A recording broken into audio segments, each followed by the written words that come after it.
मैं राज्य सैनिक बोर्ड त्रिपुरा की ओर से त्रिपुरावासी भूतपूर्व सैनिकों और उनके परिवारों को शुभकामनाएं पेश करता हूं।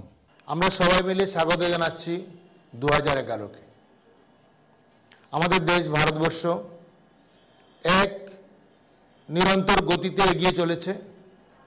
এই গতি অসামান্য এবং গত এক দশক ধরে এই গতি একটা বিরাট বিপ্লবের রূপ নিয়েছে। বিশেষ করে স্বাস্থ্য ক্ষেত্রে এবং জনস্বাস্থ্যের ক্ষেত্রে বিরাট উন্নতি আমরা সারা দেশে আমরা লক্ষ্য করতে পেরেছি। নতুন বছরটা সবার ভালো কাটুক, সুন্দরভাবে কাটুক।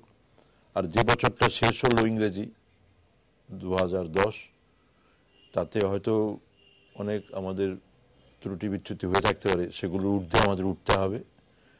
আমাদের সেই বছর থেকে এবং আগে অতীত থেকে শিক্ষা নিয়ে সেগুলো উত্তীর্ণ হয়ে আমাদের কাজ করে যেতে হবে। এত শুভেচ্ছা বার্তা, সত্যি মনটা খুব ভালো হয়ে গেল। আচ্ছা দেখো জয়ন্ত, আমরা যদি সারা বছর ধরে সবাই সবার জন্য মনে এত শুভেচ্ছা জমিয়ে রাখতে পারি